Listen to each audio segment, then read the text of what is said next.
Hello everyone and welcome to the RAF Museum's Research Lecture Series. I'm Dr. Harry Rafal and can I first say welcome to everyone joining us. Today we really do have a global audience. We've got people joining us from Victoria, Puma and even Pickington. So wherever you're joining us from, very welcome to you. Delighted to say that we've got Sam Oyewole today with us, who's going to speak on air and space strategies and African disaster management. Now, Samuel is a lecturer at the Department of Political Science of the Federal University Oye-Ekiti in Nigeria. His research focuses primarily on emerging security challenges and opportunities in Africa, and particularly how affected states can make available potentials and utilize relevant capabilities, especially technology, with appropriate policy measures to manage various strategic crises. His articles have appeared in many journals and he has co-edited two books, Power Politics in Africa, Nigeria and South Africa in Comparative Perspective, and Boko Haram's Campaign of Terror in Nigeria. And he has a forthcoming book coming out, which he's, I believe, co-editing again, which is on the political economy of kidnapping in Nigeria. So I am really looking forward to today's lecture. I've a big interest in the use of air power in Africa. So Sam, I'm absolutely delighted to say the floor is yours. Thank you, Dr. Han, for that introduction. You are welcome from wherever you are listening to me for this lecture. I really appreciate the opportunity given to me by the Royal Air Force Museum to deliver this lecture. Today,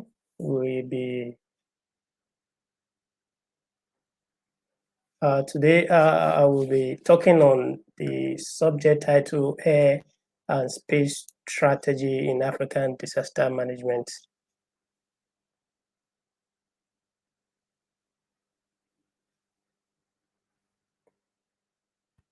In Africa disaster management. To start with, the threat of disaster in Africa is actually cannot be underestimated. We have emerging cases of an earthquake. We have records of flood, storm, landslide recorded across Africa.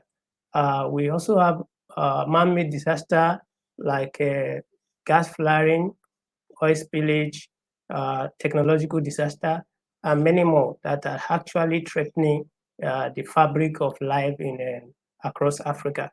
In all these contexts, or in response to all this, many African countries have developed their capacity to respond to varying degree to some of these threats. However, there are so many challenges that Africa are confronted with in responding to these challenges. To the threat of disaster across the continent.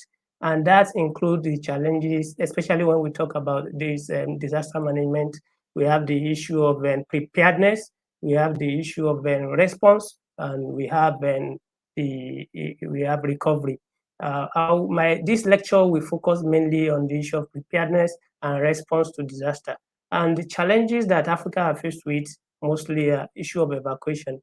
How do we evacuate people in hotspot? Again, how do we gather intelligence, early warning system to determine where disaster is likely to happen and how do we respond appropriately? In all this context, we have an air and space strategy as an option for African countries to consider in their response to disaster. As it can be observed across the world, air and space strategy have proven to be very useful in disaster management. Recently, we can see the case in Europe whereby water bomber are used to respond to wildfire across Europe recently. We have seen cases whereby the Air Force or air assets are deployed to rescue people from a flood or storm across the world. Recently, the India Air Force were deployed to rescue many citizens of the country from flooding in the last few months. The same thing in some parts of America, and as the United States of America, where air assets has been developed, deployed to rescue people in disaster environment. All this shows or pointed to the question of what is Africa doing What do we have in Africa? Do we have air and space strategy at all in Africa? And how are these strategies used in disaster management? All these things are issues that we are going to trash out or discuss in this lecture. Starting with the framework, disaster in this case is can be considered as a destructive event, which can be natural or man-made. When we talk about man-made disaster, we have medical aspects that are man-made. We also have those that are natural. But medical aspect of disaster, we have technological disaster that can include the likes of nuclear disaster and air crash, sea accident, and then the land and transport. Again, we have political disaster, which include riot, uprising, insurgency, among others. We also have socioeconomic related disaster. In economic terms, we have financial crisis and the rest of them.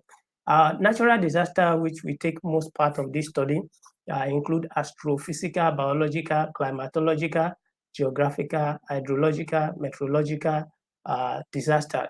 And this include comment when we talk about the type of disaster that fall under this subcategory. We talk about comment or asteroid strike, which is very alarming in time of threat because this can actually end life as it is known on the planet. Apart from that, we have animal accidents, we have drought, earthquake, epidemic, extreme temperature, flood, insect infection, landslide, mass movement of rock or ground, storm, volcanic activities, and wildfire. As a result of this, the subject of disaster management cannot be ignored, given the frequency of some of these disasters across the world. And when we talk about disaster management, for the purpose of this lecture, we identify three subcategory or sub-theme under this. And that's preparedness, which require all of government asset and effort and the society. Apart from that, we have issue of response.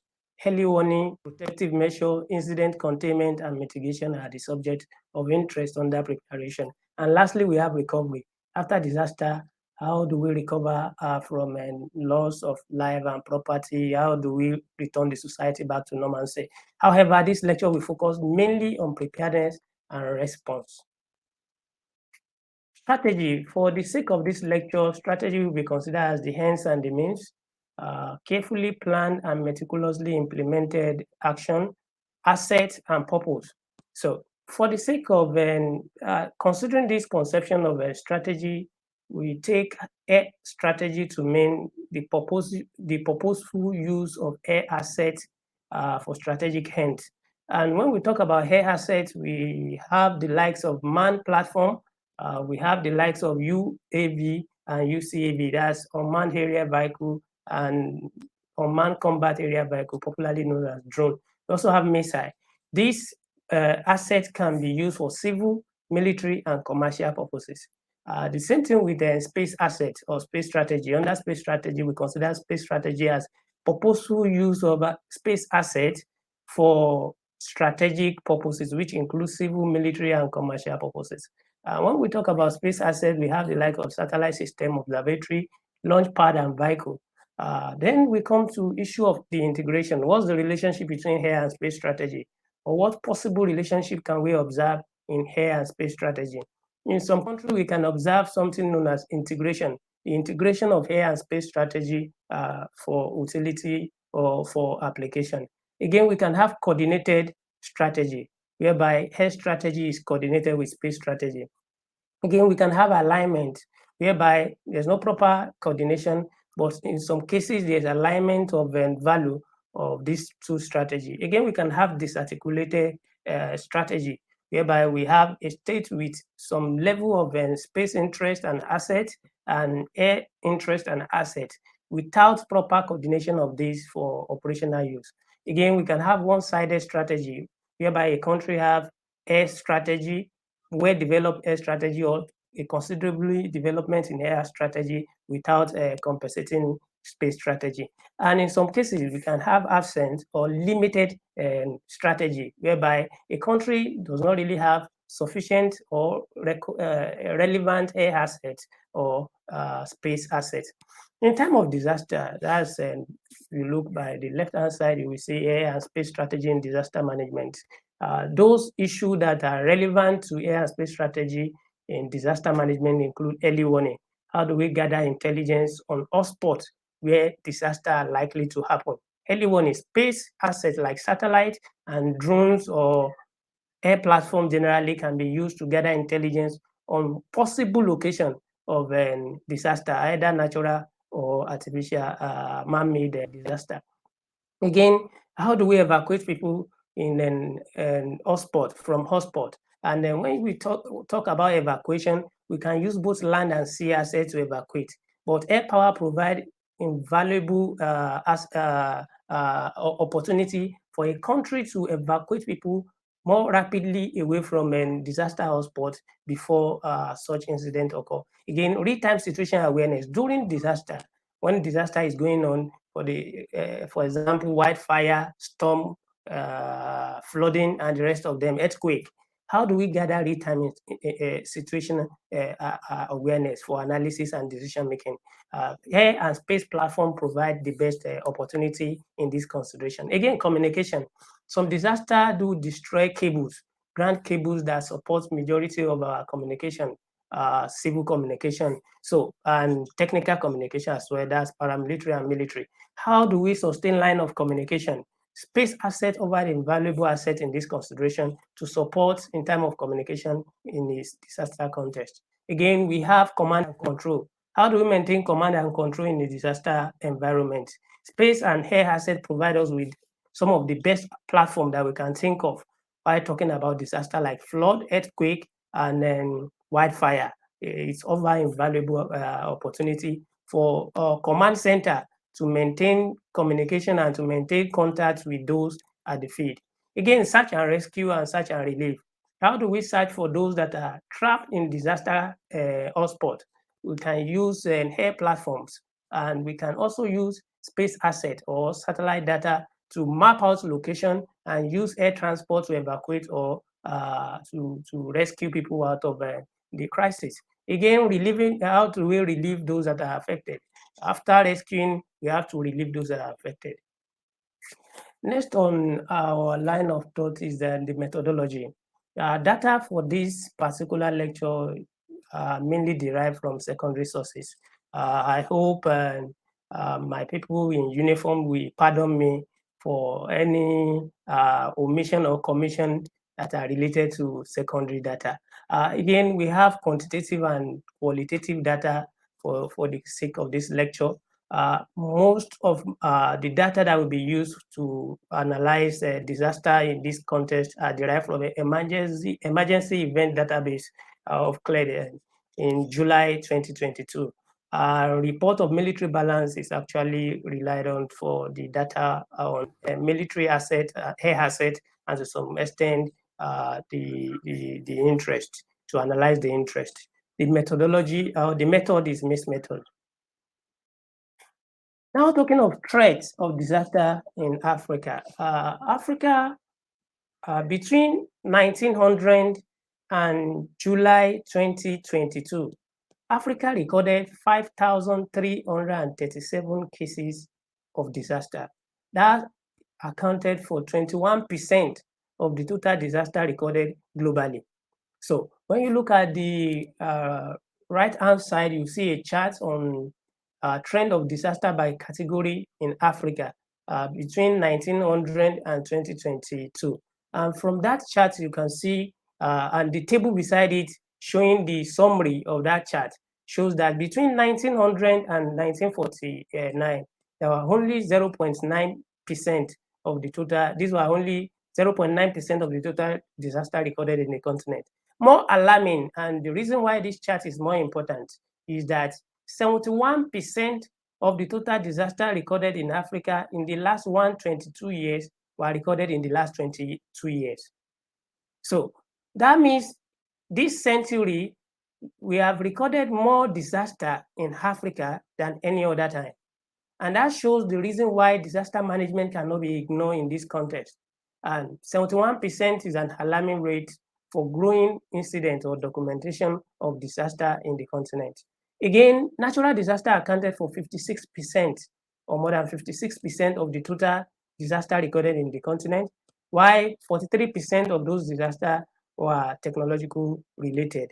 When you look below at the left-hand side, you see trend of total affected person by disaster in Africa between 1900 and 2022.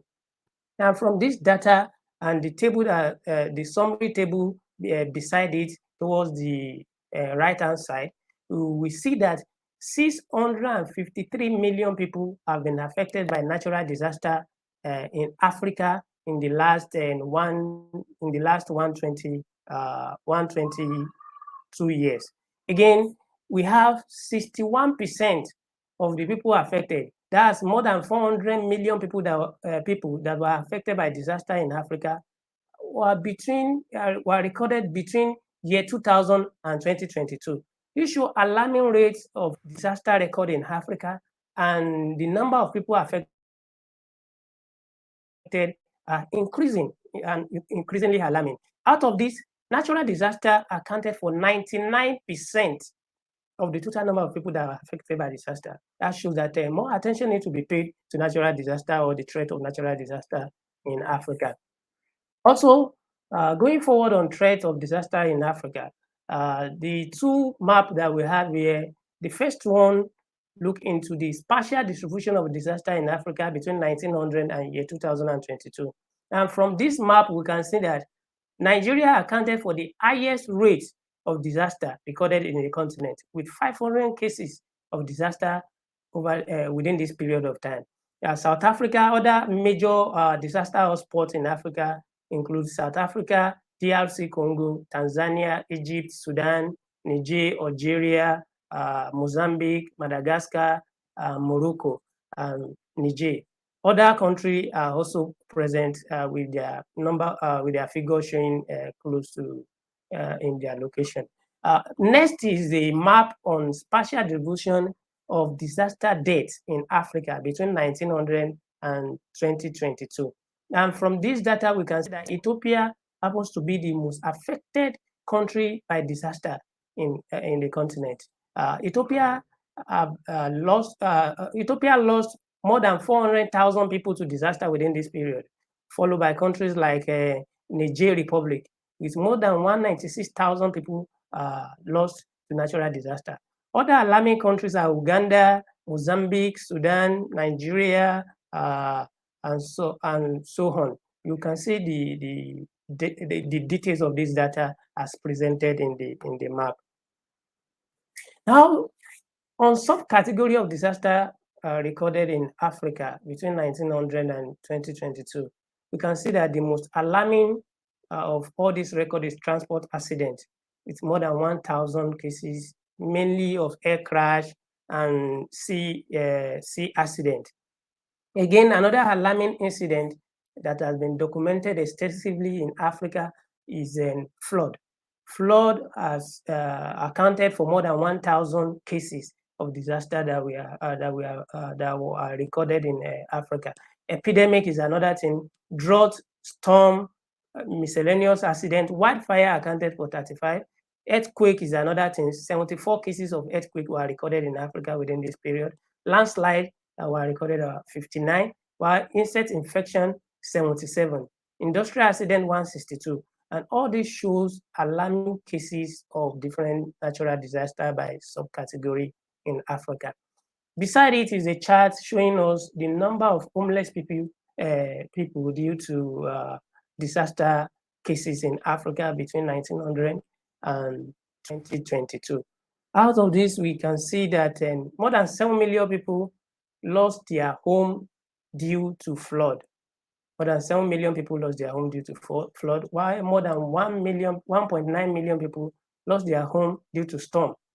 Wildfire claimed 32,000, while we have earthquake of about more than 900,000 people lost their home due to earthquake. We also have more than 33,000 people due to landslide. So, next is disaster death and injuries in Africa due to natural disaster. When you look at this chart, you can see that the most alarming record of injury was recorded on drought. with more than 800,000 people injured due to droughts. Epidemic caused the drought caused the death of more than 800,000 people in Africa, as 867,000 plus were killed due to droughts. Whereby epidemic killed more than 500,000 people, while number of people injured were more than 700,000 due to epidemic. Again, we have alarming rate of transport accidents. Flood accounted for more than 32,000 deaths and 36,000 injuries.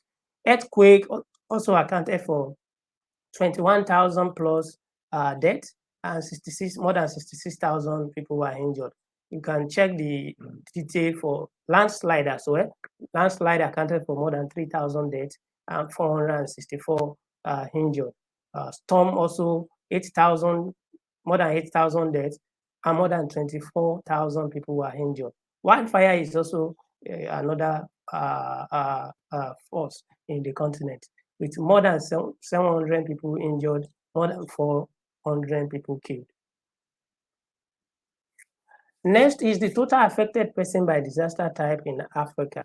The number of people that were affected by by drought in Africa are more than 500 million people within this period of time, while about 93 million people were affected by flood. Storm affected more than 25 million people during this period.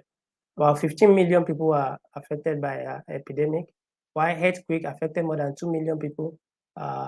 Insect infection affected more than about 2.8 million people. So you can see wildfire affected about 174,000 people, while volcanic activities affected about 815,000 people in the continent. We have other details shown, like complex disaster, which is mainly famine, affecting about 4.9 million people in the continent. Moving forward, we look at the total damages caused by disaster in Africa, with the value of dollar adjusted between 1900 and 2022. For those incidents with record, we can see that earthquake accounted for about 299 billion, 29 billion US dollars in time of cost of an earthquake to Africa. Drought accounted for about 12 billion in time of cost. Flood, about 17 billion was lost to flood during this period. Storm accounted for about 14 billion US dollars.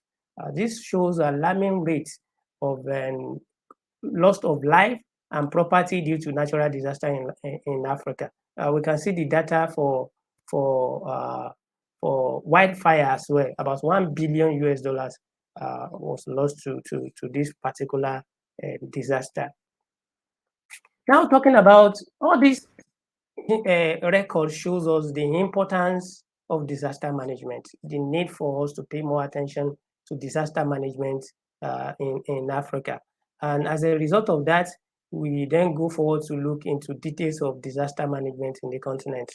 And talking about disaster management in Africa, the first thing that we have to consider is actors that are relevant to disaster management. We have individuals, those that are affected and those that are concerned. We also have group. At the group level, we have friends and family, we have civil society organization and non-governmental organization, and we have private firm. Also, we have community, the immediate community and neighboring community. The neighboring community is important to absorb fleeing people from the immediate community of disaster.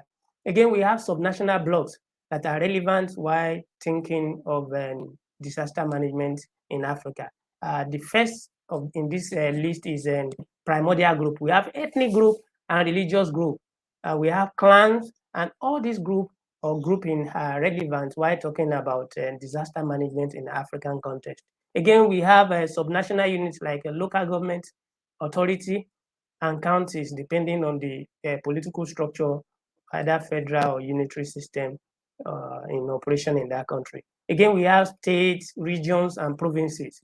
They are also relevant to disaster management because there are some disasters that are actually not so big, minor disasters that are at the level of local government or state to manage. At the national level, we have the three arms of government. They are all relevant to disaster management. Parliament is relevant to make relevant law, executive to implement, and judiciary to interpret the law formulated and adjudicate dispute when there is any. Under the executive, we have ministries, departments, and agencies that are relevant to disaster management.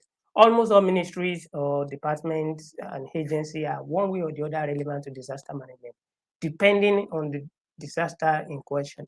In most African countries, we have Ministry of Environment, Science and Technology, Health, Defense, Transport, Mining, Industry, Finance, Agriculture, Foreign Affairs and Works, and many more that are relevant to disaster management. Also, we have external actors, the state actors, and in time of concentric circle, we have the immediate neighbor of this of affected country, the most important while talking about disaster. And apart from that, we have the sub-region or the region and beyond. Those are non-African countries are also relevant, especially in aid to many African countries in disaster.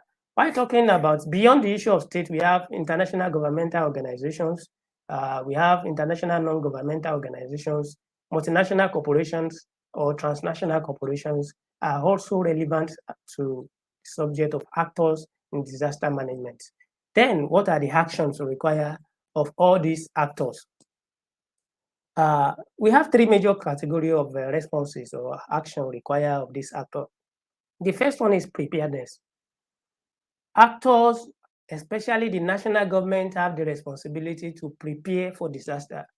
There's no need to wait until there's a disaster before building capacity that are required or necessary capability that are required to manage disaster. The next one is response. When there's disaster, there must be quick response to such disaster. And after that, especially after the incident, there's a need for recovery plan. So in all these cases, we are going to look at more details about this one, especially when we are talking about air and space strategy that really concerns this lecture. Now, beyond the actors and the actions, another thing to be considered is the factors that affect the outcome, the response, the preparedness and recovery of a state or an actor in disaster management, especially in Africa. The factors include political, economic, social, and technological development. In many African countries, state institutions, talking about politics now, in many African countries, state institutions are very weak. And they are weak to the extent that they can't actually prepare or respond to many emergency situations. And economically, many African countries are economically weak to prepare or to boost their capacity for disaster management. In social, there are some cultural complexity when talking about disaster management in Africa. And that's why at the actors level, we recognize primordial group. There are issues of ethnic and religious issues that have to be taken into consideration while talking about actions of different actors in disaster management context in Africa. Again, technological development, which will be the major bulk line of our discussion now, is the technology development. What's the asset, the level of development available, the capability available to these African countries to manage disaster. And technology also include air and space and technology. Now, we are up to air and space strategy in Africa. And how do we deconstruct air and space strategy in Africa? The first thing is to look at the purpose. What are the purposes of air and space assets in Africa? Generally, air and space assets in Africa are designed for socioeconomic development and security. Now, talking about air strategy, most African countries or Africa, air strategy can mainly be considered in Africa as mostly national, not regional. There are limited framework for regional strategy in Africa, unlike the space strategy. And in Africa, we have civil and commercial strategy. Many African countries, as we can see in one of the picture below, we can see Ethiopia Airline We have so many other commercial and civil aviation in the civil aviation sector in Africa that are available that may be relevant to manage disaster. However, major disaster may make it very challenging for Africa to use, or for any country to use, civil or commercial airline for some complex disaster management, especially in flood, in the context of earthquake, storm, landslide, and the rest of them. It is very challenging or very difficult for anyone to think of deploying civil or commercial air assets to such environment to explore, especially transport aircraft, to assist with an evacuation or search and rescue.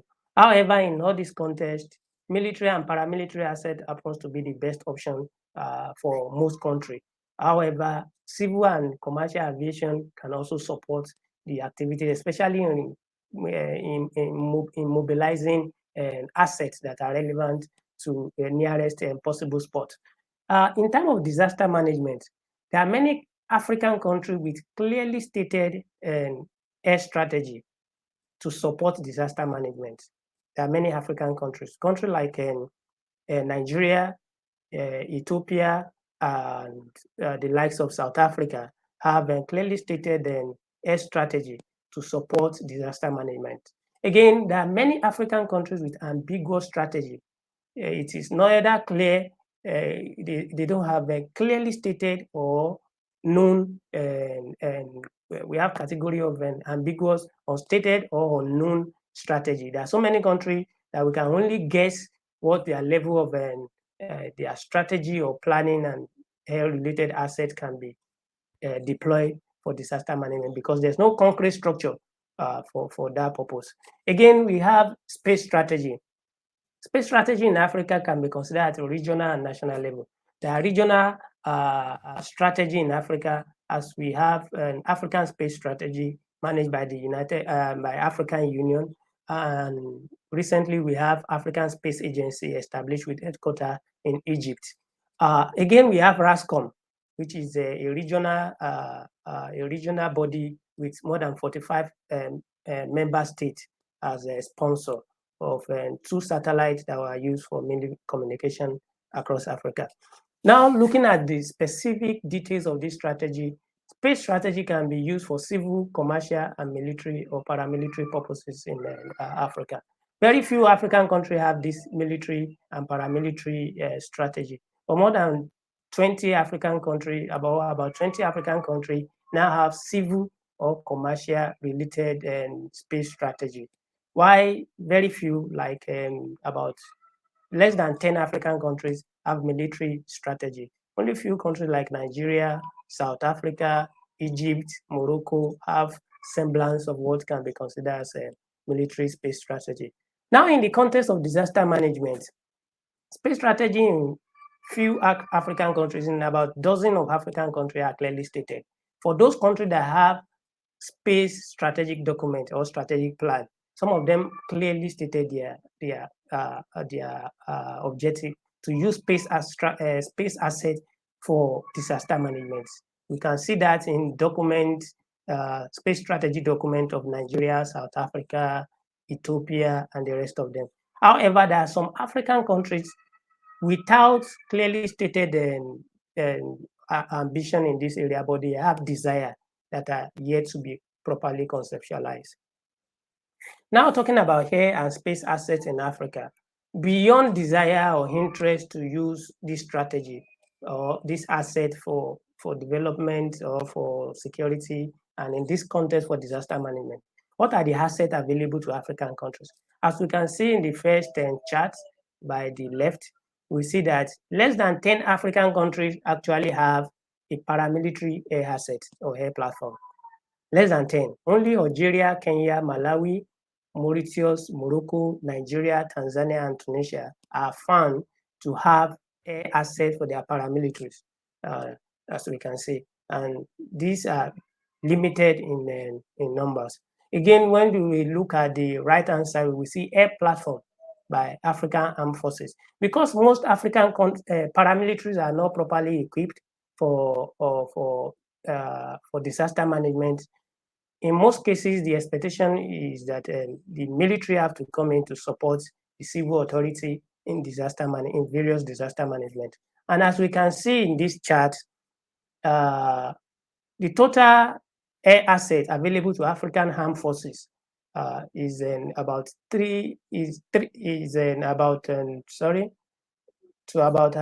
4,113 air assets, while paramilitary in Africa have about 97 air assets. Out of these, the Air Force accounted for 98% of the total air platform owned by African armed forces, while the Army accounted for about roughly 1%, and Navy accounted for less than 1%. Out of the total number of air assets owned by African countries, Egypt alone accounted for 1/4 of the total number of air assets owned by African countries. And the top 10 African countries own and operate 78% of the total air platform that are available in the continent, as you can see in the charts, showing different layer between the Navy and, the total aircraft and the total helicopter available to this country. Now moving on, we have next a chart showing African military air platforms that are relevant in disaster management.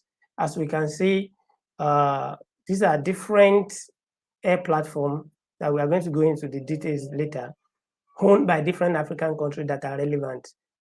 This chart was computed after excluding the like of fighter, bombers, and the rest of them. We only consider those platforms that are relevant, like early warning aircraft, like intelligence, surveillance, and recognizer aircraft, like transport aircraft and helicopters, like passenger aircraft owned by the military, like tankers that can be used in bombing wildfire in any case of such. Next, we have the number of a chart showing the number of African countries with relevant air platform for disaster management. 28 African countries operate at least one light transport helicopter, while 31 of them have medium transport helicopter. Only 4 African countries armed forces operate an heavy transport helicopter, while 37 of them operate multi-role helicopter. Only 2 African countries has in their inventory search and rescue helicopter, while 27 of them operate passenger aircraft. 45 African countries operate light transport aircraft, medium transport aircraft, about 19. 4 African countries operate heavy transport aircraft. Only 1 African country operate tanker and transport aircraft, and 1 operate tanker aircraft. That shows that only 1 African country, especially that's Morocco, has the capacity to deploy tanker aircraft to suppress wildfire. No other African country operate that capacity. Again, we have a maritime patrol aircraft operated by 4 African countries. Early warning, airborne early warning and command aircraft, only 1 country operates that, and that's Egypt. 16 African countries operate intelligence, surveillance, and reconnaissance aircraft, while 9 of them have in their inventory light UAV and UCAV. 4 of them have medium, while 6 of them operate an heavy UAV and UCAV. Now, talking about space assets of African countries to respond to disaster. Currently, no African country operates a functional launch pad or vehicle into space. The only country that is very close to a launch pad without a vehicle is in South Africa. Apart from that, no other country maintain a serious launch pad, though there are different capacity building towards that, especially by countries like Nigeria, Egypt, quite suspended for now. And then we have in Malindi in Kenya, an Italian launch pad, Lugi site, Lugi Broglio's center in Kenya, operated currently by ESA, that's European Space Agency. But currently, for a very long time, that particular launch site has not been operational or really operational for launching satellites. Apart from that, there is also a facility that has not been really functioning for a very long time in Algeria. That's the French site that was abandoned after the decolonization process. Again, we have several grand stations across Africa, and that includes satellite tracking, more than 100 satellite tracking stations across Africa. However, Africa has only sponsored and operated about 46 satellites, while we have about 23 satellites in production. As we can see in the chart and at my right-hand side, we can see that we only have 12 African countries that has ever sponsored or operated a satellite. Out of these, South Africa appears to be the dominant in terms of number of satellites sponsored and operated by the country. And out of about more than about 12 or so satellites launched by South Africa, we can see that 10 of them, out of 12, 10 of them were constructed locally. And that's why we refer to them as technological demonstration. They are Earth observatory satellites that are meant to also display the capacity of the country in satellite manufacturing. Those 10 satellites were actually produced in South Africa. Tunisia recently launched, in 2001, also launched a locally made satellite. Rwanda, Kenya, Ghana, Ethiopia, and Morocco launched a joint project, especially that of one of Nigerian technological demonstration satellites, and that of Kenya, Ghana, were in collaboration with the Japanese institute under the BED project of the Japanese government. So to support developing countries in satellite and space capability. Again, Nigeria also has a satellite that was developed by Nigerians in UK in Surrey satellite.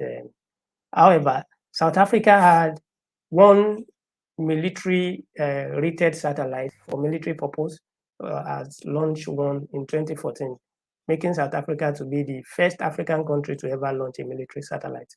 While recently we have had Egypt launching dual satellite for communication and Earth observation or intelligence gathering. And Morocco also launched two or sponsored the launch of two dual satellites for military and civil purposes recently. Apart from those countries with satellites in Africa, many other African countries, including some of these countries as well, also use leased satellites. Some of them buy sports. South African government and subscribe to sports satellites for data, and many other African countries also have their own satellites purchased by multinational satellite company from Europe, Middle East, China, and then US. So apart from that, there are freely accessible satellites or relatively free accessible satellites that are available almost across Africa. We have the like of GPS. We have Landsat. I think recently Tunisia and a few other countries now have access to Chinese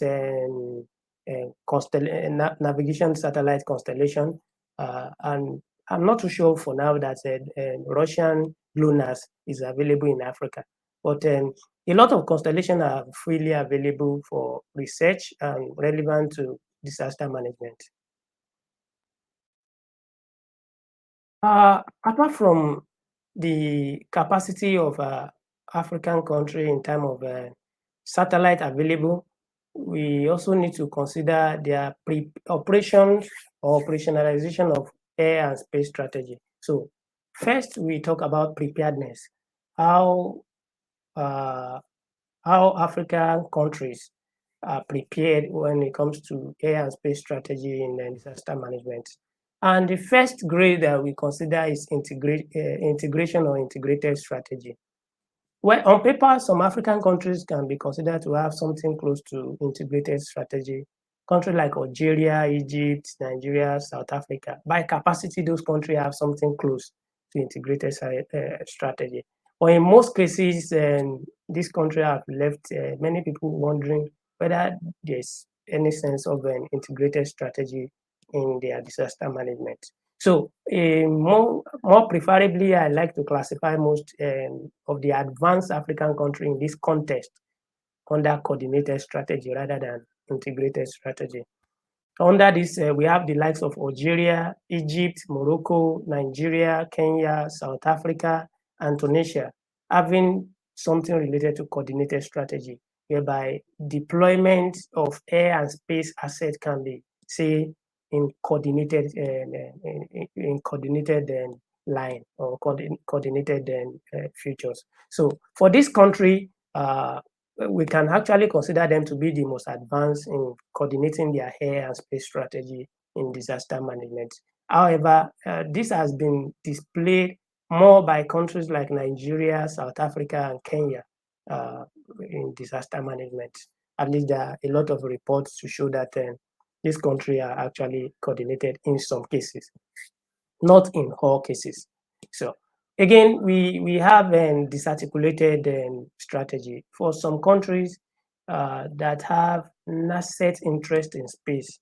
Their capacity is not strong enough in space or is not strong enough in air power to actually be considered as coordinated. So for this country or this kind of country, we refer to them as disarticulated strategy. These are countries that have never thought or make serious effort to integrate or coordinate their air and space assets in managing disaster. They have limited assets in space. They have limited assets in air.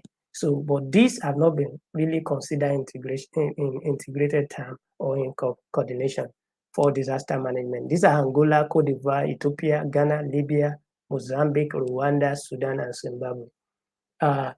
However, we have other countries that are one-sided. Some of them have air assets, they don't have space assets in most cases.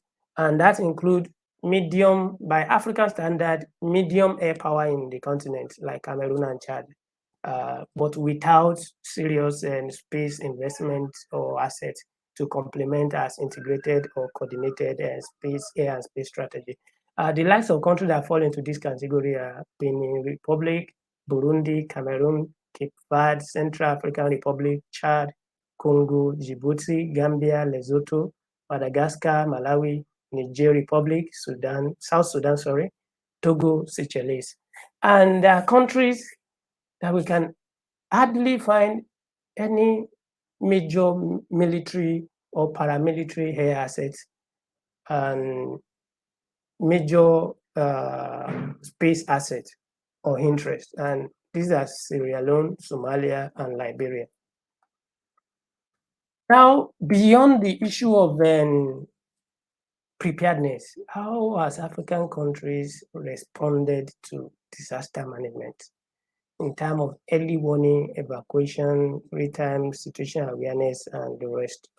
The data, the imagery showing by the left-hand side at the top is a satellite imagery from Nigerian SAT-2 showing Jabi Lake in Abuja. Using satellite as Nigeria has used satellite on several occasions to monitor lakes and river and provide early warning for those living in that area to prepare for flood and the time frame to prepare for such, given months and all those things. News. So Nigerian satellite has been used several occasions to map out potential areas that will be flooded, and alarm has been raised for the citizen to prepare or brace for flood. Apart from that, that's the next picture to that is the imagery taken by Zakib 2. That's a South African satellite that was designed mainly for maritime situation awareness. That's an imagery from that particular satellite. Apart from early warning, in terms of an actual response now, we have evacuation. Many African countries have experienced evacuation even before. Many, I supposed to use few. Few African countries have recorded evacuation from disaster sites before such a disaster. But these are very, very limited cases. African countries have underutilized their satellite and air assets for this purpose, especially in early warning and evacuation. And in some cases, even when there's early warning, there are hardly any plan or measure or attempt to evacuate people from disaster sites. However, there are fewer cases that are seen in these pictures that are attached under this particular slide. The first and second picture from the left is showing the South African Air Force evacuating people or searching and rescuing people from, in search and rescue mission in Mozambique during the flood in Mozambique. The next picture after the third picture, that's showing the Kenya Air Force. In 2018, Kenya Air Force search and rescue more than 3,000 people from flooded community in the country. Next to that is a picture showing us the Nigerian Air Force attending to a number of displaced people which fall under search and rescue or relief mission. In this context, available data shows that Nigerian Air Force has attended to more than 400,000 people in terms of medical effort to relieve displaced people, those that are displaced by flood and conflict across the country. So all this shows how air and space assets can be used integratively or has been used integratively in Africa in response to natural disaster. In most cases, going back to the, apart from evacuation, real-time situation awareness, in most cases, in a complex natural disaster like a major storm, flood, or earthquake or landslide, we always see policymakers disturbed about what is happening. Those that need to make decisions need to have real sense of situation going on outside there. And air platform, both air and space platform, provide policymakers with an opportunity to determine the real-time situation as it is going on. Again, communication. When it comes to communication, major disaster like landmine, volcanic activities, landslide, as well as earthquake, can actually disrupt communication infrastructure, especially the cables, the ground cables and submarine cables can be disrupted by such a natural disaster. However, in such cases, space assets can actually provide support, and some air assets can actually provide support in terms of communication. And this is essential to maintain command and control. The connection between the command, those in command center, and those at the field, especially the field workers responding to disaster, require constant communication, sustained chain of communication that is essential and can be provided or supported by air and space strategy. Now to my conclusion in this lecture has shown the relevance of an air and space strategy. Air and space assets are very important to prepare and respond to mitigate disaster and secure lives and property in the continent. And as a result of this, there is a need to pay attention to the challenges facing the continent in terms of capacity. Many African countries does not even have a functional air asset that can be deployed to evacuate or to rescue people in time of need.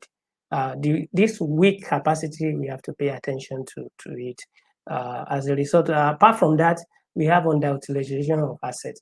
There are countries in Africa with space assets and air assets. Typical example of Nigeria. Nigeria has satellites. A number of satellites has been launched by the country, about 6 of them. The same thing with South Africa and some other countries. But using the case of Nigeria, in most cases, satellite data are available, but there's nobody to use them.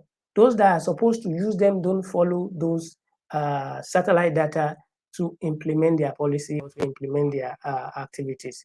When they are not guided by intelligence provided by satellite and air platform, sometimes the operation becomes disintegrated and very difficult to sustain the objective of some of this disaster management. So for this purpose, there's a need for capacity building. Those countries without capacity have to develop their capacity in human and technological terms and political time as well. Many African countries does not even have institutions dedicated to disaster management. So for this, there's need for institution. There's need to train to develop human capital for the purpose of disaster management and to acquire relevant technology, including air and space assets that can be deployed for disaster management in Africa and reduce the human and material cost of disaster in the continent. Again, there's a need to maximize or to improve the optimum to maximize the utility of available assets. For those countries with air assets and space assets, there's no purpose served by jet or helicopter sitting at the hangar while people are dying. So for this purpose, there's a need to optimize the utility, to maximize the utility of available assets, to deploy this asset to where it is needed. So to rescue life and save life. Many African countries need to pay attention to this, especially at the level of policy making. Again, there is a need for international collaboration. Many African countries do not have the resources to develop such capacity, especially in terms of human capital development and technological capacity for this purpose, given the level of poverty or economic constraint on the government of many of these countries. So for this purpose, there's a need for international collaboration, and this is required at two levels. There's a need for hegemonic stability in this context. African countries that are resource rich or that have such capacity have to help those countries with limited capacity in this case.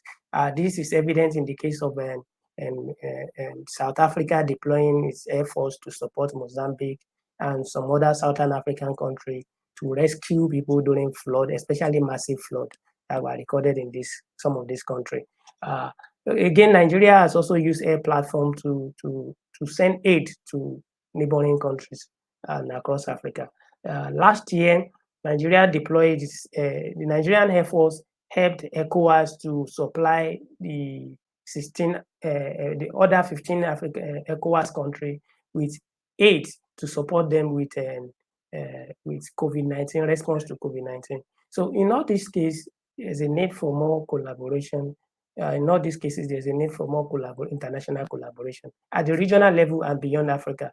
Other countries outside Africa cannot ignore what is happening in Africa. And then in most cases, it's always need for them to support African countries in disaster management. For instance, in the case of Mozambique, in the past, US and some other countries has also deployed their air assets to assist African countries. And the Royal Air Force has also participated in many operations to support disaster management in Africa and other European countries in terms of financial support, technical support, deployment of relief material, and all those things are essential to save life and properties in the continent during natural disaster.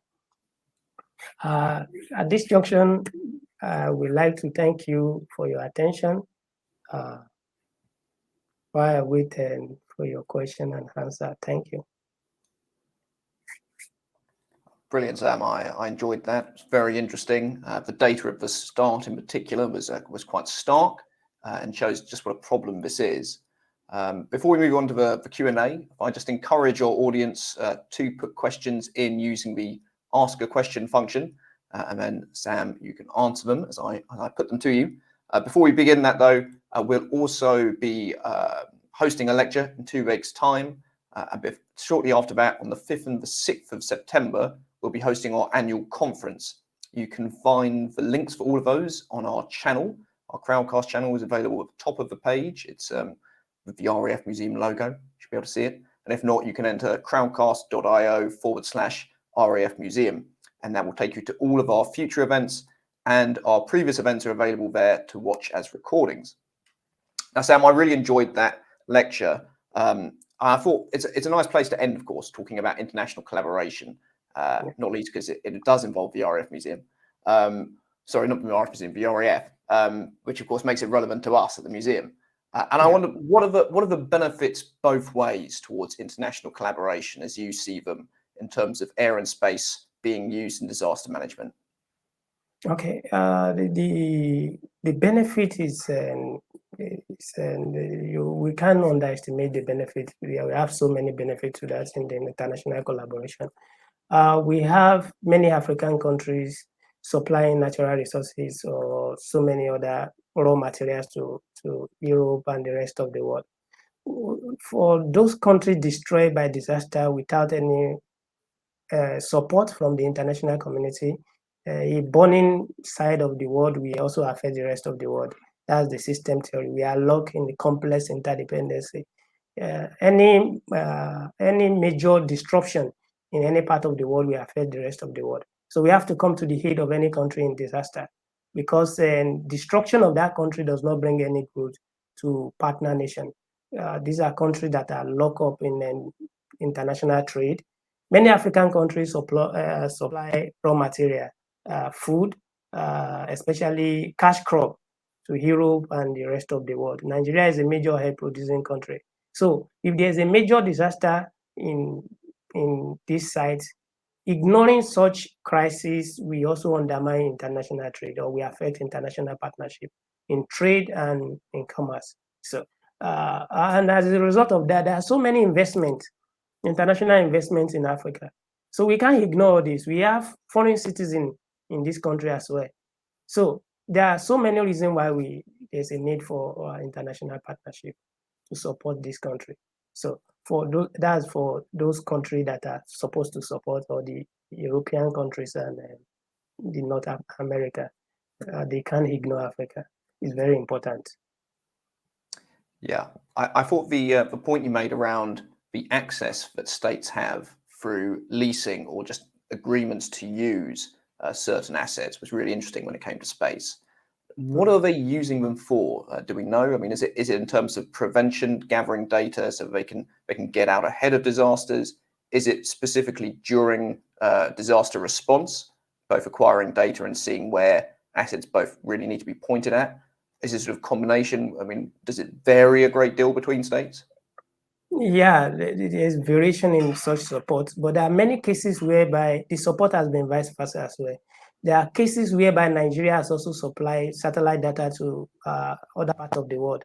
For instance, during the Hurricane Cathedral in the US, Nigerian satellite was the first satellite to fly or to pass over that particular region. So Nigerians supply that particular satellite data to the US, being the first satellite in that region at that spot in time. So again, during the earthquake in Southeast Asia, Nigerian joined other country and there's Nigeria is a member of a disaster management constellation. So Nigeria also supplies so many satellite data to support the activities of disaster management team in the Southeast Asia. So it is a vice versa way around. So and again, in time of the satellite data is mainly to support this country in early warning or in response, because decision makers are always interested or keen to know what is going on ground, what is on ground. So what is happening at the disaster hotspot. So satellite data and air assets offer an opportunity to eliminate that guess and give them accurate picture of what is going on ground. And again, satellite data, especially when it comes to communication satellites, can be used in communication support as well, because some country can actually be disconnected from the rest of the world due to such disaster. So in such case, satellite data is very important in disaster management. Okay, excellent. Okay, so let's go to some of the comments from our audience. We've got this one from David. It's more of a comment than a question, David. It's relevantly, the Nigerian government launched the Falcon Eye to monitor events and guide against illegal activities within her maritime domain, extending to the Gulf of Guinea. In what ways, fairness is a question, in what ways can the country further explore the benefits of the deployment of air and space assets? That is a really interesting question, actually. So yes, In what ways can the country further explore the benefits of the deployment of air and space assets? Okay, I think in Nigerian situation, although there's a need for more investment in the air and space strategy and assets specifically, because looking at situation, Nigeria currently does not maintain a constellation that can help us to constellation of satellite that can help the country to maintain constant and enduring surveillance of the territory. However, there's a need to optimize the utility of available assets. In most cases, there are assets, but those that are supposed to use those assets are not using them. It's not the duty of a Nigerian Space Agency to go to disaster sites to use the data they have to operate.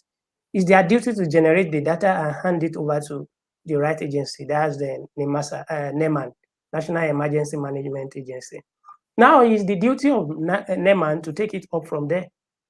So for other countries in Africa. So it's now the duty of the institution, the core institution scheduled with the responsibility of disaster management to invite other assets, other relevant stakeholders and make use of available data and make use of available assets. It's not the duty of the space agency to go to the field. So the Air Force is permanently there, but they have to be called upon. Without calling upon the Air Force will not jump into the responsibility of the Emergency Management Agency. So there's need for integration, and that's why I talk under the strategy that on paper we have integration in most African countries, in few African countries. But I would like to call it coordination rather than integration, because integration means that it's like automatic.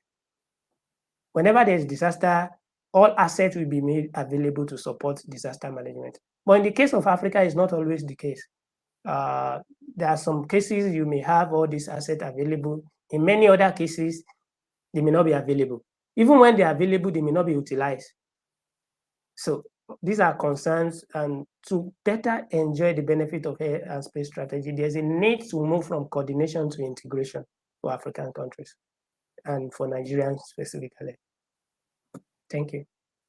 Okay, so we've got this question which has come in from Titus, who asks, talking about the role of intelligence gathering regarding reports and response teams in any disaster management in Africa, what is your take in Nigeria regarding this in other countries and vis-a-vis the other regional bodies supporting Nigeria where there is anyone? Can you come again? So it says intelligence gathering regarding the reports and response teams in any disaster management in Africa. Okay. What is your take in Nigeria regarding this in other countries vis-a-vis other regional bodies supporting Nigeria when this takes place? Okay, I think for Nigeria, Nigeria is a leading country in the continent. And in most cases, we will not be expecting much from our neighboring country in terms of support. Nigeria is surrounded by, mostly in West Africa, if you look at West Africa, apart from Nigeria, the only other country with a satellite currently is Ghana. And that's just a mini satellite, a technological demonstration that was supported by Japanese government. Nigeria also have its equivalent, the EduSat. So for countries like that, there's no way they can help Nigeria without such capacity. Nigeria is one of the leading countries in terms of space assets. And the only country ahead of Nigeria in terms of number of space assets is in South Africa and Egypt. So, and when you look at South Africa, South Africa has sphere of influence is constituted around Southern Africa and Central Africa. So why Nigeria is into collaboration with some of these countries, there's a particular constellation, disaster management constellation. That's DMA constellation. And that's the membership of that constellation include Nigeria, South Africa, Kenya. So these countries have agreement to share satellite data to manage disaster. So sharing satellite data or sharing intelligence is not a problem between these these leading sub-Saharan African countries. There are agreements to that already. But the issue is that how do they use the intelligence? Even if the intelligence is available, how do we use it? are they using it? That's another question entirely. So sharing data is not a problem, but most countries around Africa around Nigeria does not even have the capacity required to gather such intelligence. And when you look at assets of most other African countries, they are far, far, far behind in terms of what Nigeria has. But deploying those things is another thing. Deploying those assets is another thing entirely. Thank you. I think we might just tack this one to the end of that, because I think you've broadly covered it, which is how much can we quantify the role played by other regional bodies in terms of intelligence sharing in early warning systems amongst African states? Well, we have, and as mentioned earlier, we have the DMA, disaster management constellation that include Nigeria, South Africa, Kenya, and Algeria. The agreement is for them to sign has been to share satellite data in management of disaster across Africa. And again, one thing that should be noticed is that Nigeria share intelligence, especially satellite data, to other African countries without charges when it comes to satellite disaster management. So it's free of charge while talking about disaster management. Again, the emerging ESA, we also, African Space Agency, we also play a major role in this coordination, although the organization is just taking up its role, and the headquarters is still under construction. In long-time interest, I think there will be more coordination between African countries with the unified African Space Agency established with headquarters in Egypt. So, okay, excellent. So the next question, I have to be honest, I'm struggling slightly with the end of it. So if I misinterpret it, Aluko, you'll have to add in another question so we can get it slightly better. So it says, how can the available satellites in the space launched by Nigeria be maintained? And it says amidst of sudden disappearance, and I suppose it means if the data suddenly disappears, how can the responses be continued if there was, for instance, a lack of that data from the Nigerian satellites for any reason? How do you maintain that coverage through international cooperation? Okay, if I understand that question very well, I think that may be in relation to Nigeria loss of NICOMSAT-1, which failed in orbit shortly after it was launched, or which had problem in the orbit immediately after it was launched, and it was later decommissioned, deorbited or switched off so that it will not collide with another satellite in orbit. So if that's what Dr. Aluko intends to ask about, I think space is a very hostile environment. After launching anything to orbit, there is little or no means to attend to some of the serious when there's serious technical challenges, especially for satellites. It may be easier to attend to the likes of large telescopes sent to orbit, as evident with what we have, the likes of James Webb Telescope and the rest of them. You can attend to, you can do something about that. Or International Space Station, you can actually do something in a space station. With a satellite, when there's issue of disappearance, not really disappearance, but technical fault, you may just have to try everything to send signal to the satellite if it is a technical or software issue that can be corrected from a satellite tracking station or control room. You can do that from the station. But when it's a major issue that cannot be rectified, you just have to switch the satellite off, and you need another replacement. And again, satellites do have their expiring dates. They have their lifespan. They do run out of fuel. So because of that, you have to plan for the next one, and next replacement of satellite. Currently, Nigerian SAT-2 is surviving beyond its life expectancy, and then it's expected for the government to launch another one. Already from last year, you can see government deducting or funding another project to launch a satellite. Currently, I'm aware that Nigeria has about 4 or 5 satellites under construction, so in different stages of construction. And with that, possibly the issue of disappearance does not really occur, but there can be issue of technical fault, which can happen to anything that is technical. That's why it's technical. Excellent. I've dealt with that very well, Yeah. and it was very interesting. I hadn't realised that. I'm going to have to go and research it myself. It sounds fascinating. Thank you. Okay, so actually, I'm just going to pick up on that idea of the hostility of space because it's a really important point. I think we often assume that space is a sort of peaceful area. How do you sort of, if in a more conflict situation in space, how do you ensure that you still maintain that ability to access data, I guess, around emergency management? Is that something which a lot of thought goes into here? Yeah. The major disaster that can happen in space, there are so many space-related disasters. And that's why the likes of the United States of America maintain space situational awareness to know what is happening in space. We can have something called solar flare. When you have solar flare, that can disrupt satellite signal, and you may lose contact with satellites. Sometimes you regain the contact, sometimes you don't regain the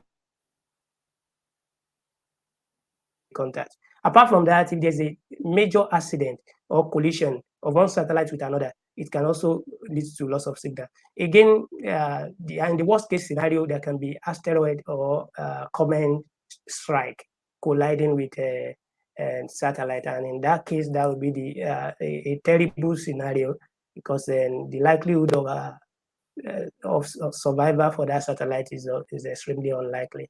And that's why advanced country like the US, mainly the US, have the most advanced capability to determine space situation awareness, to maintain, to understand what is going on in space and what can possibly affect satellites in space and prepare for such. Apart from that, we have space weapons, which can also be used to attack. Recently, we had news of Russia planning to launch a particular laser-based space weapon, and with such, that can constitute a major threat to satellite in space. We have about 4 or 5 countries that have displayed their capacity to knock out satellites from space using their long-range missile. I think US and Russia have been on that with that capacity for a very long time. Or in 2007 or so, China also tested the capacity by deorbiting one of the satellites using long-range missile. India also have displayed their capability. But there are other countries that have such capability but have not been tested. Countries like Israel, UK, I believe, France, as well as possibly North Korea and Iran have that capacity to knock out satellites in space. So country like that can actually threaten satellites in space. But in case of major conflicts, for Africa, there's limit to what Africa can do because we don't really have that capacity to launch anything into space or secure anything in space. So for that reason, Africa needs to choose its allies very well to protect its asset in space. I think more attention should be devoted to international cooperation, maintaining rule-based international order to avoid major war that can lead to space and warfare or space conflict. So I think that's very important. Avoiding international war by using international organization to avoid a major power conflict is important. Excellent. Well, we've had a lot on space, so I'm going to take George's question here, which is much more air power focused, which is slightly back to my comfort zone, which is how suitable are aircraft available on the world markets? I mean, how suitable are those aircraft for African air forces? And George is particularly thinking here of the trend towards more complex and expensive systems. Okay. How suitable? Can you come again, please? So the question was, how suitable are aircraft available on world markets for African air forces? Okay, I think I've done a little research on this. It's not all African air assets that are actually suitable for operational purpose. In fact, work on a database to try to determine the percentage of African aircraft that is serviceable at the moment. There are so many aircraft in some African Air Force inventory that are not serviceable. And there are those that are not even in good shape. There are some that are too old to be operated, and there are those that are not serviceable. Again, some of them don't have enough funding for maintenance or capacity to maintain them. So, and again, some countries just maintain some of these for ceremonial use. So, but there are countries in Africa that actually maintain, some of them that actually maintain operational air power or air assets. But not all African countries have that, especially in maintenance. Not all their air assets are serviceable, but a number of them are increasing their capacity, especially the likes of South Africa, Egypt, Nigeria, Morocco, few others have relative capacity. They maintain some capacity or capability that are assets specifically that are serviceable. So, Okay. So Sam, I lost you just at the end, but I think I got your point. I want to come back to okay, maintenance because it's a really okay. interesting. I think what I said last is that, okay. No, What I said I think last is that not all African countries have serviceable, not all these air assets are actually in serviceable condition. And then again, in time of market or world market, the quantity is not equal to quality. So we should note that. Yeah, and when they're purchasing aircraft, if you're looking to purchase an aircraft today as an African Air Force, are those aircraft which are available, are they suitable for what African Air Forces need in terms of emergency management? Can you come back? So when you're making a new purchase as an African Air Force today, are the aircraft Okay. which are available particularly suitable, or are the Western trends and development towards more complex aircraft hindering what African Air Forces would prefer to see when they're looking to procure disaster management aircraft? Well, for most African countries, there are limited focus on procuring aircraft for disaster management. For most African countries, they procure for the Air Force, and the Air Force have to adapt and use for that purpose. So, talking of an helicopter, light, medium, or heavy helicopter, in most cases they are not purchased with expectation that they will be used for disaster management. For most African countries, you can see those countries that are more specific about disaster investing in the likes of a tanker, possibly expecting that something like wildfire can occur and they need to deploy a tanker to respond. But it's only one African country that have such. Again, when you look at the data on search and rescue platform, only two African countries have a search and rescue platform. That shows that what most Africans actually have is not really designed for that purpose, but they are adapted for that purpose, having a light or medium helicopter deployed for that purpose. So when looking at the purchase or procurement of many African countries does not have disaster as their priority. They have a broad objective, strategic objective as in mind while procuring for the Air Force. And for that purpose, a disaster is always one of the consideration, not the dominant consideration for most African countries. Perhaps that should be one of the things to look into. There should be dedicated investment towards building the capability of African Air Force for disaster management. Yeah, I Thank want to you. come back to your serviceability point because I think that's such a fascinating area in terms of how the air power resources in Africa can be used. And in Thank you. particular, both the ability to get spare parts, the cost of that, but also the availability for some of the older aircraft. But in terms of things like the logistics, having enough Air Force bases, and the investment that needs to go into that, the maintenance personnel as well. How much of this how much of it is a real challenge for states other than the larger states in Africa? And does the emergence of unmanned aerial vehicles provide a way out of that bind? Yeah, I think UAV provide the alternative to some of these challenges.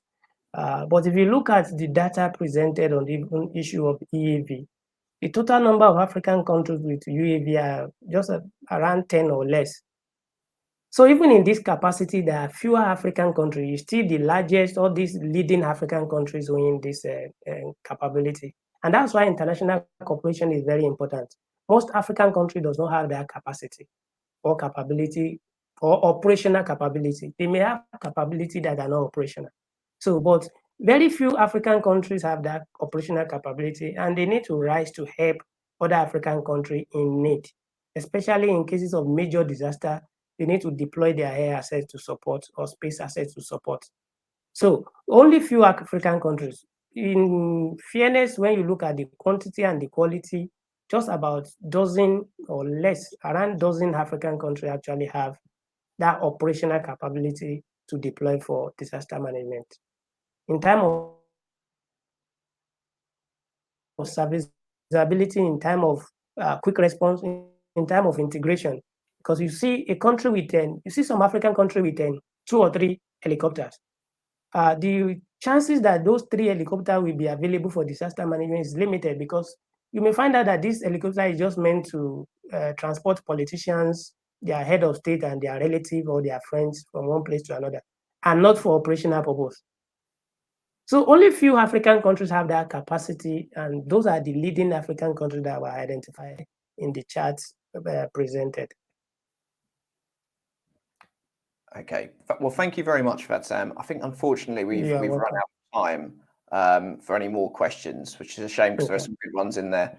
I should say for our audience, Sam is speaking as part of our conference, and we're still very hopeful, Sam, that we'll have the opportunity to speak to you in person in London. So I need to come back to you on an email about that. But yeah, I think on behalf of all of our audience, can I thank you?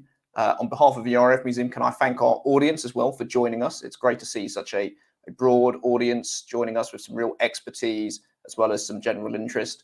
So that's fantastic. And thank you very much, Sam. It's been a fantastic lecture.